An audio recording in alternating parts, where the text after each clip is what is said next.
قرآن مجید میں 5 جگہ اللہ کے حق کے بعد فوراً والدین کا حق ہے.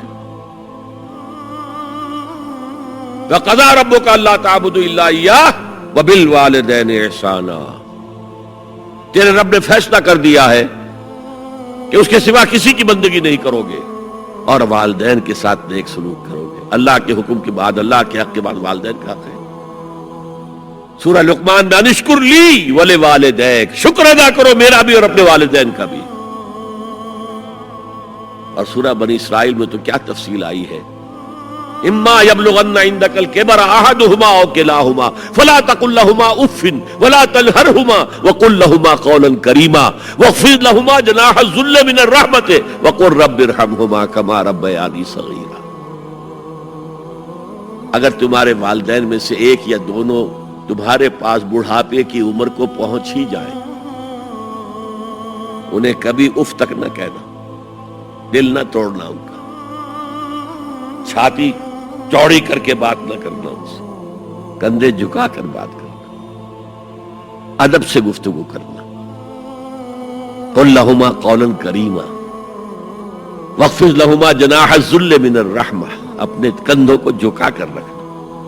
اور پھر کہنا، اللہ سے دعا کرنا، رب ارحمہما کما ربیانی صغیرا، پروردگار میرے ان والدین پر رحم فرمائیو جیسے کہ انہوں نے مجھے پالا تھا جبکہ میں چھوٹا سا تھا. تو خاندان کے نظام کو مستحکم کرنے کے لیے 3 ڈائمنشنز ہیں. جیسے ایک کمرہ ہے، چوڑائی ہے، لمبائی ہے، اونچائی ہے.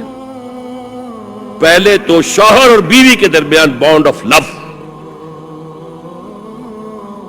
اب یہ شوہر اور بیوی پیرنٹس بن گئے ہیں، والدین بن گئے، اولاد آ گئی. سیکنڈ ڈائمنشن ایڈ ہو گئی، ادب، عزت.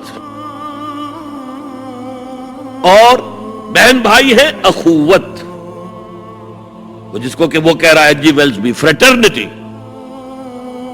خاندان کا ادارہ مستحکم. یہاں ایک نقطہ اور بیان کر دوں. لیگل لیول پر بیوی کے حقوق کم ہیں، شوہر کے زیادہ ہیں. الرجال قوامون علی النساء، سیدھی سیدھی بات ہے اور ہمیں ڈٹ کر کہنا چاہیے. یہ اس سے زیادہ معقول بات کوئی نہیں ہے. کسی ادارے کے 2 سربراہ برابر کے اختیارات والے نہیں ہو سکتے. لیکن اخلاقی طور پر جو ماں کا حصہ ہے، باپ کا حصہ اس سے 1/3 ہے. قرآن مجید میں آیا ہے نا، حملتہ امہ وہنا علی وہن وفصالہ فی عامین ان اشکر لی ولوالدیک. اسے اٹھائے رکھا اس کی ماں نے اپنے پیٹ میں، کمزوری پر کمزوری جھیل. کمزوری تو ہو رہی ہے، اس کا خون چوس رہا ہے اندر، جھونک جو ہے وہ چوس رہی ہے خون اس کا.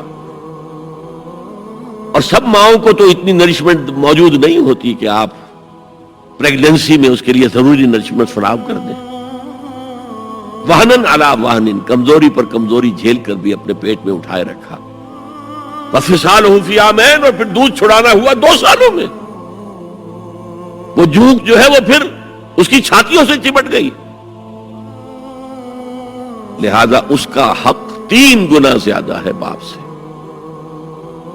ایک صحابی حضور سے پوچھتے ہیں، حضور میرے حسن سلوک کا اولین مستحق کون ہے؟ فرمایا تمہاری والدہ. پھر پوچھا ان کے بعد کون؟ پھر کہا تمہاری والدہ. پھر پوچھا ان کے بعد کون؟ پھر کہا تمہاری والدہ. پھر پوچھا ان کے بعد کون؟ تو کہا تمہارے والد. 3 درجے.